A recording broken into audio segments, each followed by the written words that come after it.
un double. Et Dzeko qui préfère renoncer. Tony Yoka a changé sa boxe pour son combat justement avec Joel Dzeko. D'ailleurs, avant de commencer cette vidéo, je vais te dire que dans la description, il y a un lien justement pour télécharger une formation qui s'appelle les 4 piliers pour devenir un boxeur expert. Et ce que je vais t'expliquer là dès maintenant est assez similaire à ce que j'explique justement dans cette formation qui est un peu plus poussée, qui te permettra justement d'avoir une boxe plus souple et surtout plus dynamique. Car bien souvent, on se focalise uniquement sur le haut du corps, mais beaucoup de choses se passent au niveau du bas du corps. D'ailleurs, tu vas comprendre tout de suite avec Tony Yoka qui voilà, a combattu contre le Belge Joel Dzeko et est parvenu justement à remporter le titre de champion d'Union européenne par KO au 12e round. Un très bon combat. Je ne l'ai pas vu tout en entier, mais j'ai pu voir des 2-3 rounds qui semblent très intéressants car pour une fois Tony Yoka justement a abordé un style de boxe plus statique comme une sorte de bulldozer et j'ai trouvé une nette différence par rapport à son combat qu'il a pu faire contre Jonathan Rice où là il était plus aérien, même si je pense que justement son entrée en boxe pro l'a amené surtout à avoir une boxe assez similaire à André Ward. D'ailleurs, son entraîneur actuel était l'entraîneur de André Ward, André Ward a une boxe beaucoup basée comme ça. Et la chose qui est intéressante, la différence entre son combat entre Jonathan Rice et Joel Dzeko, c'est justement sa posture un peu plus droite qu'à l'accoutumée. Lors de ce combat qui avait lieu en 2017, donc il y a 3 ans de ça, il avait une boxe où tu peux voir son corps vraiment en avant, comparativement à maintenant où tu t'aperçois qu'il a un corps très droit.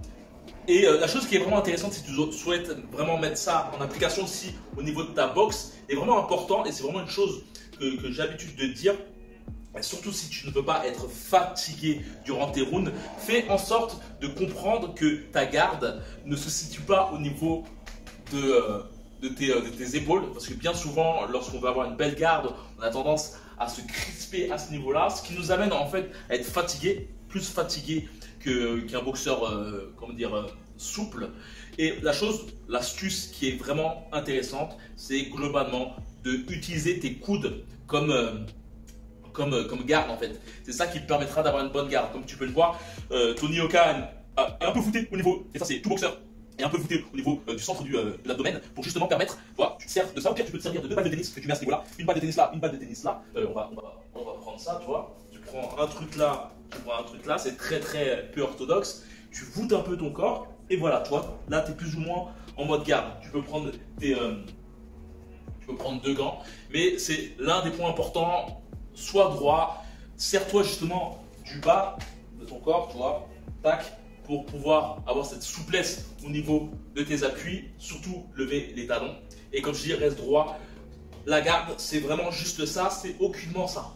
Le deuxième point intéressant ce fight, donc le deuxième point intéressant lors de ce fight, c'est justement l'attitude de Tony Yoka qui était beaucoup basée sur le fait d'aller sur son adversaire et aucunement de reculer. Tu regardes le combat avec Jonathan Rice qui est plus petit que lui et qui justement est plus offensif. Après, bien sûr, on s'adapte à l'adversaire qu'on a face à nous et je pense qu'il y avait certainement, en tout cas je peux te conseiller de regarder l'interview qu'il a faite avec Box Attitude. Tu auras justement plus d'explications sur son mindset durant ce combat. Et comme je t'ai dit, on s'adapte à l'adversaire qu'on a face à nous, et en tout cas durant ce combat, comme tu peux le voir, il a une boxe beaucoup basée sur le fait d'être offensif, de globalement cadrer son adversaire, chose qui est importante. Lorsque tu fais face à un adversaire, fais en sorte de toujours avoir une attitude de crabe, c'est-à-dire de toujours avoir cette attitude comme cela, mais aucunement avoir une attitude où tu tournes, car ton adversaire aura une grande facilité en somme à s'échapper. Le fait d'avoir une attitude de crabe te permet justement de coincer ton adversaire dans les cordes pour le frapper durement par la suite. Donc c'est vraiment un point important. Et chose aussi importante, lorsque tu as une attitude vraiment basée sur le fait d'être offensive, toujours avoir garde haute, comme tu peux le voir comparativement à son combat avec Jonathan Rice. Tu peux voir que ses bras sont moins éloignés de son visage. Ses poings sont réellement au niveau de son visage. Chose intéressante pour encaisser les coups, pour mieux encaisser les coups. Il faut vraiment te mettre en tête que lorsque tu prends un coup, en fait, tu prends une sorte d'onde de choc.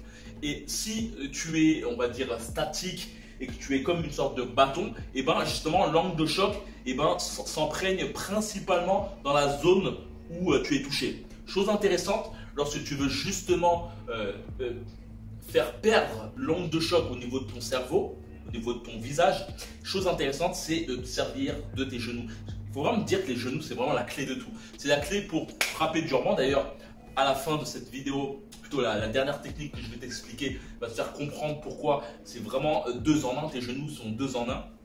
Donc, en somme, lorsque tu prends un coup, soit un bambou humide et non un bambou sec. C'est-à-dire que le bambou sec, lorsque tu le frappes, il se casse. Le bambou humide, lorsque tu le frappes, il absorbe ton coup et revient.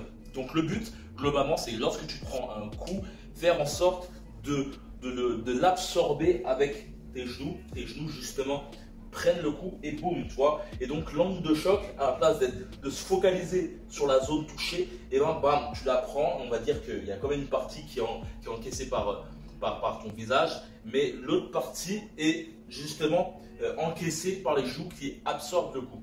De même que c'est la même chose au niveau du bas du corps. Lorsque tu prends un coup, boum, toi, tu te sers de tes genoux, tu te sers aussi ta zone abdominale pour accompagner le coup. Et voilà, c'est toujours comme ça de base, boum. D'où l'importance vraiment d'avoir tes genoux un peu fléchis pour justement comprendre, justement, lorsque tu es touché, boum, boum, boum, et vraiment te servir aussi de tes talons. Voilà, tes talons absorbent aussi, boum, boum. Et tout cela, en gros, te permet justement de moins subir les coups. Et on va finir par la chose, par le fait d'utiliser la pleine puissance. La chose que j'ai pu trouver très intéressant, c'est que durant le combat avec Jonathan Rice, j'ai pu m'apercevoir que Tony Yoka était beaucoup en avant. Comme je t'ai dit, là son dos est un peu plus droit. Chose intéressante avec Joel Djeko, c'est tu peux voir que lorsqu'il envoie les coups, je pense que certainement il le faisait déjà avant, mais c'est un point qui peut être intéressant pour toi, justement à analyser et justement à implémenter par la suite dans ta boxe, c'est le fait de, lorsque tu frappes au niveau du haut du corps, ne pas hésiter à vraiment utiliser tes genoux pour frapper, tu vois. Bon, de même que lorsque tu veux, par exemple, et il a effectué beaucoup de coups comme ça, des sortes de overhand, crochet, lorsque son adversaire était aux cordes, n'hésite vraiment pas à redescendre, boum, tu vois. Comme ça, en somme, surtout que c'est un gros gaillard, le fait de frapper, boum, et boum, descendre, tac, boum, ça permet d'une part déjà de donner la force au niveau du haut du corps. On a toujours tendance à croire que toute la force, et les gens de base qui ne connaissent pas la boxe ont tendance à croire que tout se passe là. Et justement, quand tu vois Tony Yoka, tu peux t'apercevoir qu'il y a cette partie-là, mais il y a aussi cette partie-là. C'est-à-dire que ça permet d'amplifier ton coup. Tout ton corps, en fait, boum, en fait, tu as la traction de ton bras, mais tu as aussi la traction du bas du corps qui descend. Et tout cela change la donne. D'autre part aussi, pareil, au niveau du corps, boum. Tous ces coups permettent vraiment de casser durement ton adversaire. Donc, c'est vraiment des points que d'ailleurs tu peux voir dans une formation qui est dans la description. Le lien est dans la description, il suffit simplement de cliquer, de passer ton meilleur mail. C'est une formation que je t'offre, une formation qui a pour but justement de t'expliquer 4 piliers pour augmenter ta technique de boxe. Bien souvent, ces techniques ne sont pas forcément dites dans la salle de boxe, parce que peut-être tes entraîneurs n'ont pas forcément le temps de se focaliser sur toi. Et comme je t'ai dit, tu peux avoir 0, 1, 2, 3, 5 années de boxe et ne pas avoir ces piliers fondamentaux qui te permettent justement de pouvoir, on va dire, évoluer de la meilleure manière. C'est-à-dire que lorsque tu as des lacunes en boxe, même si tu as 10 ans de boxe, et ben, c'est comme le bambou en fait, et ben, tu pousses de travers. Donc c'est vraiment des bases qui te permettront vraiment de devenir vraiment un meilleur combattant. Et par la suite, tu recevras aussi d'autres mails qui ont pour but de t'expliquer des choses que je ne te dis pas ici, et aussi les promos de mes formations. Donc voilà, c'est dans la description, premier lien, il suffit simplement de cliquer et on se voit dans les coulisses. Comme d'habitude, que la boxe est avec toi.